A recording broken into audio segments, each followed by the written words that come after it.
I would like to tell you a story.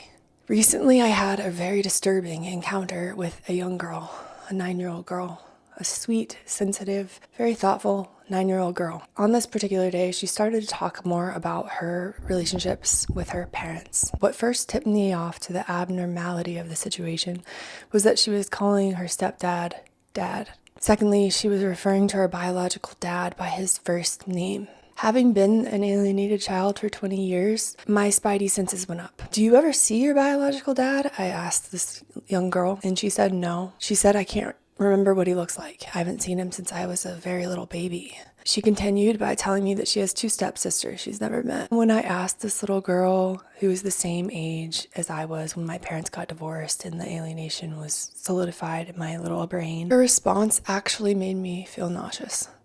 She said, he threw Mom down the stairs by her hair, and he never protected her heart, and he never protected my heart. He's a terrible man. I said, I'm so sorry, with no way to know if her story was true or not. I did ask her if she saw this event happen, and the girl said no, that she had just been told about it by her mom. The little girl went on to explain that her stepdad loves her, quote, the right way a dad should love their daughter, end quote. I couldn't help but wonder if this language was actually hers or if she had adopted it from her mom. I began to think, wow, this little girl in my life just might be an alienated child.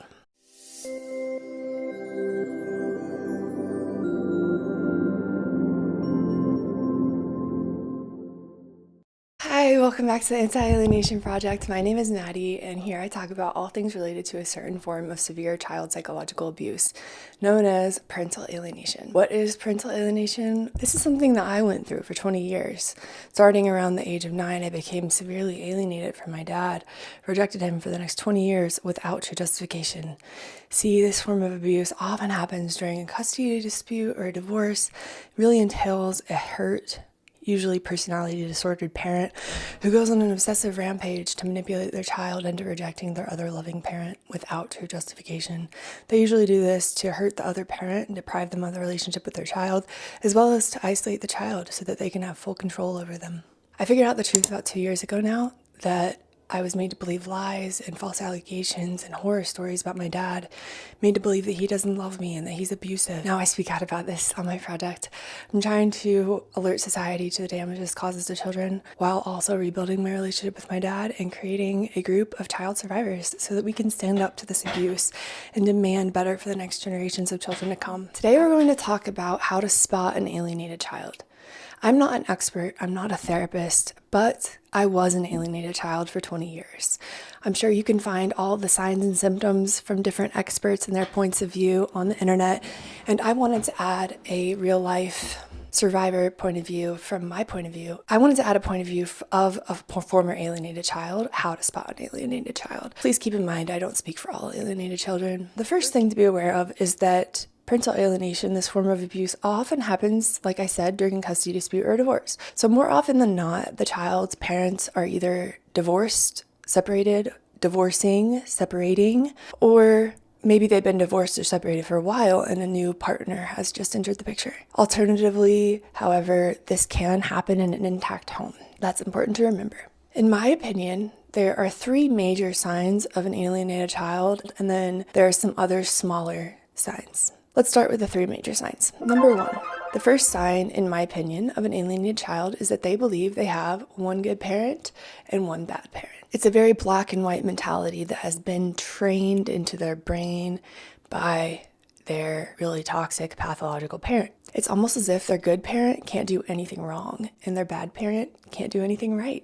Examples include the child labeling their bad parent as evil or a monster, terrible, narcissistic, using other dehumanizing language with that parent. For example, calling them by their first name instead of mom or dad, or even calling them as a sperm donor or an egg donor, perhaps making fun of that parent. The child may say that they hate that parent, that they don't want to be related to that parent. They never want to see them again. On the flip side, pay attention to their language surrounding their other parent. Just as the child puts their targeted parent in this horrible position, like they're not worthy or being respected or loved, they're going to put their alienator on a pedestal for the most part, especially younger kids. Examples may include phrases like, "Mom does everything for me," "Mom is the only parent I love." Very extreme, all or nothing black and white language. Or, quote, "At least I have one parent who loves me. At least I have the best dad or the best mom in the whole world to make up for my other lousy parent." Very extreme language here. This is not an ambivalent child who just is trying to figure out their feelings about their parents. No, they will probably tell you how they feel, and it will be extreme. For people who aren't familiar with what an alienated child looks like, I think a lot of people believe them right offhand because it's shocking to see a child outright reject a parent so cruelly, so brutally, but that's actually a sign that they haven't come to these conclusions themselves. What you're looking for, again, is this black and white language, extreme language surrounding the child's relationships with their parents. Here's one little tidbit of information I think is really important, which I didn't come up with. I heard this from some other expert, but they said if you ask the child what their targeted parent, their bad parent they made to believe is a bad parent, can do to improve the relationship or win back your trust, the child will likely say nothing. They can't do anything. Nothing will help.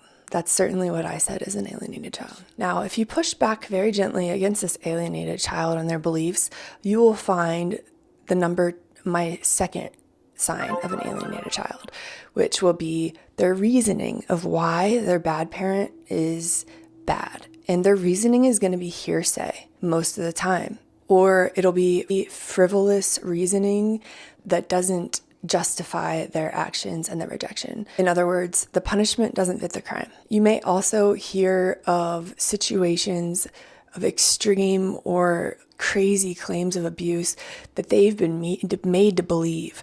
And it is true that alienators can implant false memories in their children's heads, but be on the lookout for hearsay. The child's going to be repeating things they've been told by their parent, but things that they didn't really see usually, or they weren't first party witnesses of. An easy clue that the child is just relaying horror stories they've been told is that they weren't witnesses again, or that they're just repeating hearsay.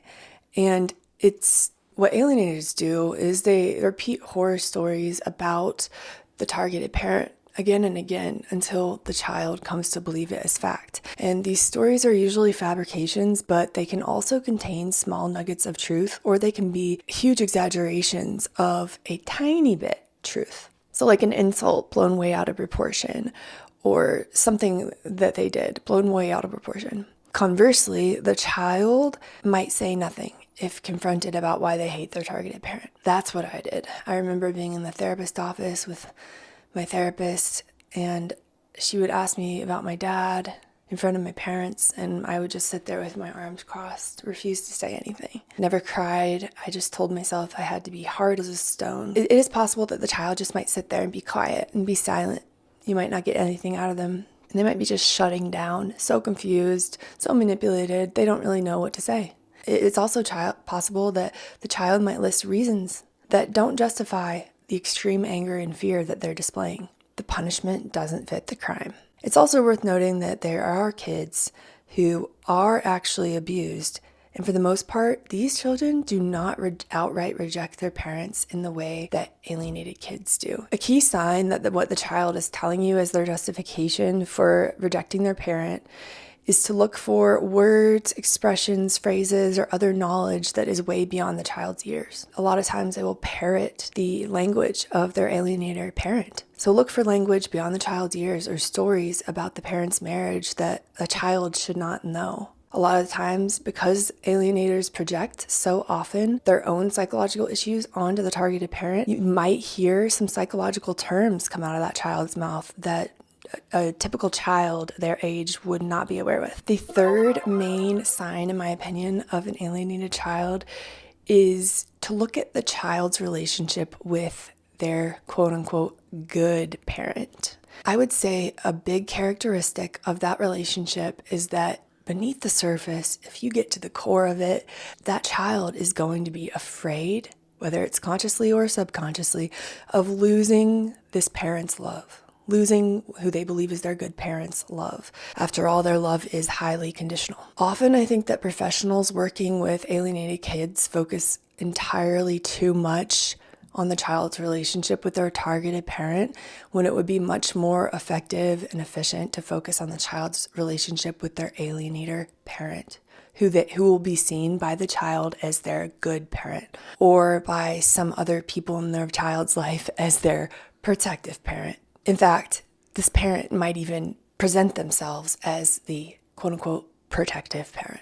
They will also relay stories to you if you're a therapist or a doctor, probably before the appointment even starts. On the surface, this parent might appear really involved in the child's life, caring, loving, or a victim themselves. Upon closer investigation, however, the trained professional, I believe, will begin to notice that the alienator is actually very controlling, perhaps too involved, or even obsessed with the child's life or the child's problems. This parent may fail to take accountability for any mistakes that they've made, blame everything on the other parent.